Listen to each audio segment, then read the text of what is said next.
ఓం నమో మహద్భ్యో గురుభ్య. భర్తృహరి సుభాషితం త్రిశతి అన్నమాట. 300 శ్లోకాలు. అందులో నీతి శతకాన్ని మనం చదువుకుంటూ చెప్పుకుంటూ ఉన్నాం. ఆ నీతి శతకంలో తర్వాతి శ్లోకం ఏమిటంటే, కుసుమస్తబకస్యేవ ద్వైవృత్తిర్మనస్వినః మూర్ధ్నివా సర్వలోకస్య శీర్యతే వన ఏవ వా. మనస్వినః వృత్తి అంటున్నాడు, ద్వయీ వృత్తి అంటున్నాడు. ఈ మనస్వి అంటే ఏమిటంటే ఈ ధీరుడైనటువంటి మానశౌర్యములు కలిగిన వాడికి అన్నమాట. 2 విధాలుగా వ్యాపారం ఉంటుందట, ద్వివిధా వృత్తి అన్నమాట. ఏమిటి అంటే అది 2 విధాలైనటువంటి వ్యాపారం దేనికి ఉంటుందంటే, కుసుమ స్తబకానికి ఉంటుంది, పూల గుత్తికి ఉంటుంది.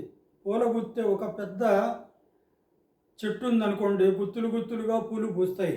ఆ పూల గుత్తులు మరి కొన్ని ఏం చేస్తాయి, మూర్ధ్నివా సర్వలోకస్య, సమస్త ప్రాణుల యొక్క శిరస్సును అలంకరిస్తాయి.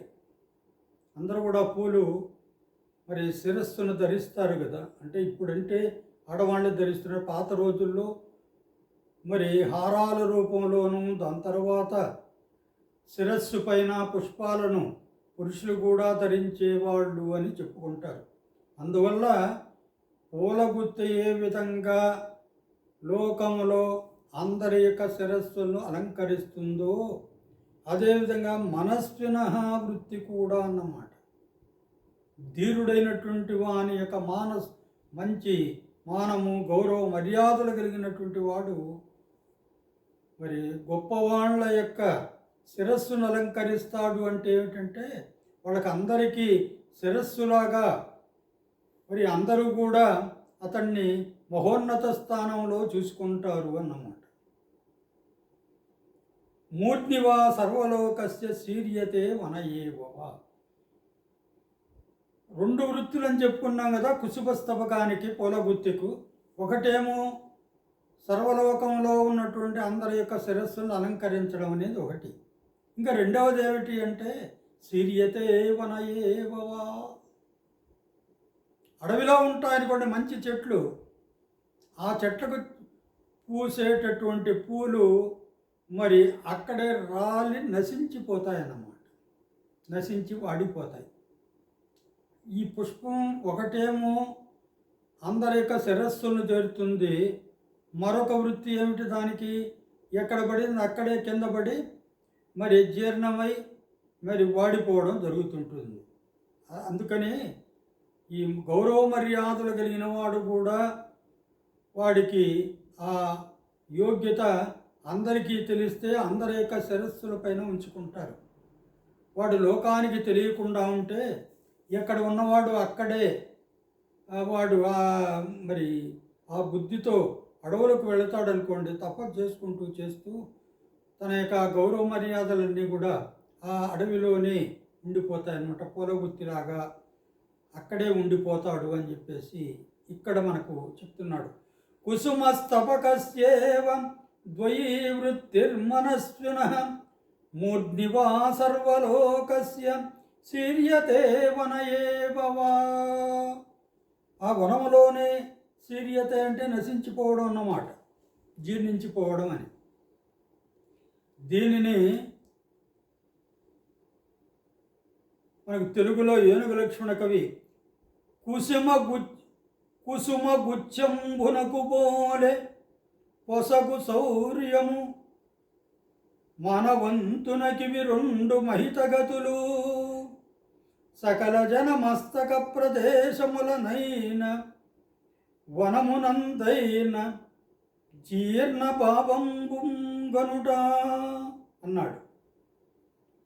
కుసుమ గుచ్చంబునకు బోలే, ఆ పూల గుత్తికులాగా పొసగు శౌర్య మానవంతునకివి 2 మహితగతులు. శౌర్యము మానము కలిగినటువంటి వ్యక్తికి ఈ 2 మహితగతులు, ఆ పుష్పగుచ్చానికి ఉన్నటువంటి మహితగతులు ఉంటాయి. ఏమిటవి? సకల జన మస్తక ప్రదేశములనైన సమస్త జనుల యొక్క శిరస్సుల్లో మరి అతడు నానుతూ ఉంటాడు. ఇంత గొప్పగా అతను వాళ్ళ మస్తిష్కంలో అతని గురించి గొప్పగా చెప్పుకుంటూ ఉంటారు. వనమునందైన జీర్ణ భావంబుగనుట. మరి అదేవిధంగా కాకుండా ఆ చెట్లకు పూసినటువంటి ఆ పూలన్నీ కూడా రాలి కింద అక్కడే వాడిపోయినట్లుగా ఈ మానసౌర్య పద్ధతి కలిగిన వాడు కూడా ఏమవుతా అంటే తన యొక్క అభిమానాన్ని చంపుకుపోయి వాడిని ఈయన్ని ఆశ్రయిస్తే వాళ్ళందరూ కూడా అతన్ని ఎత్తుని పెట్టుకుంటారు. కొంతమంది వాళ్ళే గుర్తించి వస్తారు, కొంతమంది ఏమిటంటే చెప్పుకోలేక పోలేక చేయలేక వాళ్ళ పాండిత్యాన్ని వాళ్ళ యొక్క గొప్పతనాన్ని శౌర్య పరాక్రమాలన్నింటినీ కూడా వదులుకొని ఊరకనే ఉంటారు అని చెప్పడం అన్నమాట. దాని తర్వాత మరొక పద్యం. సంత్యన్యేపి బృహస్పతి ప్రభృతయః సంభావితాః పంచశాః తాన్ ప్రత్యేష విశేష విక్రమరుచి రాహుర్న వైరాయతే ద్వావేవగ్రసతే దివాకర నిశా ప్రాణేశ్వరౌ భాస్వరౌ భ్రాతః పర్వణి పశ్య దానవపతి శీర్షావశేషాకృతి. ఇక్కడ మన కూడా నవగ్రహాలు చెప్పుకుంటాం మనం. ఏమిటి?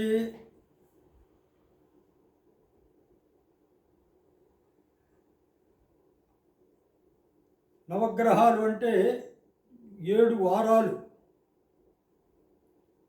సూర్యచంద్రులు అనేవాళ్ళు కూడా వారాల్లో వస్తారనుకోండి. రాహుకేతువులు 2 అన్నమాట. మొత్తం నవగ్రహాలు. ఆ నవగ్రహాలలో ఈ రాహువు కేతువు అనేవాడు, రాహు అనేవాడు గొప్ప బలవంతుడు. వాళ్లను ఆ 5-6 గ్రహాలను తప్ప అతడు వాటి జోలికి పోడన్నమాట. వాడిని ఏమి చేయడు. ఎవరు ఇద్దరిని మాత్రమే అతడు పట్టి పీడించుకుంటూ ఉంటాడన్నమాట. ఎవరు? ఆ రాహు. అది ఏమిటంటే పౌర్ణమి నాడు చంద్రుడిని పట్టి పీడించడం, చంద్రగ్రహణం జరగడం అన్నమాట. దాని తర్వాత అమావాస్య నాడు సూర్యగ్రహణం జరుగుతుంది కదా, ఆ విధంగాను అని చెబుతున్నాడు ఇక్కడ. అదే చెప్తాడు. సంత్యన్యేపి బృహస్పతి ప్రభృతయః సంభావితాః పంచశాః అంటున్నాడు.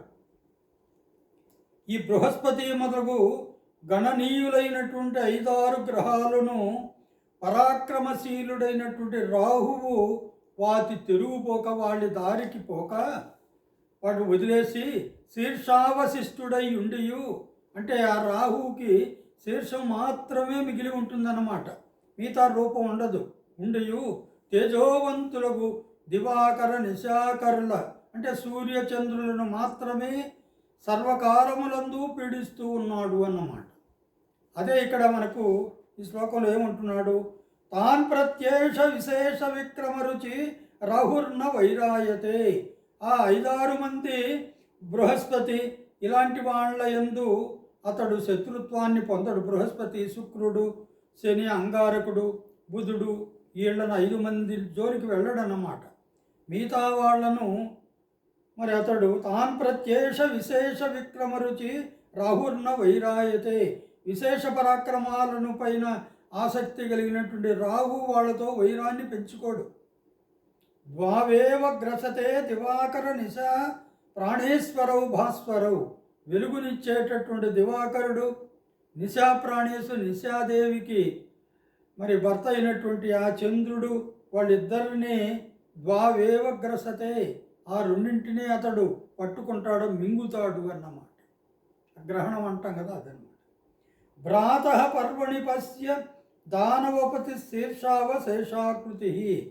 మరి అతడు శీర్షమును మాత్రమే మిగిలి ఉండి శరీరాన్ని కనిపించకుండా ఉండి అతడు తన యొక్క శౌర్యాన్ని, పరాక్రమాన్ని ఆ సూర్యచంద్రులపైనే చూపెడుతున్నాడు, మిగతా వాటిపైన చూపెట్టలేదు అని చెప్పి. అంటే ఆ 5 కూడా కాస్త బలహీనులైనటువంటివి అని మనం భావించాలి.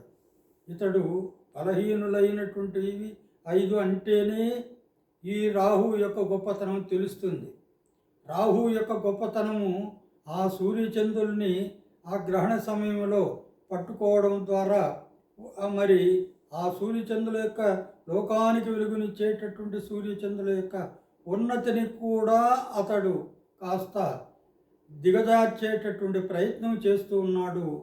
మన సౌర్యుడు రాహువు అని చెప్పడానికి ఇది ఉదాహరణ అన్నమాట. ఓం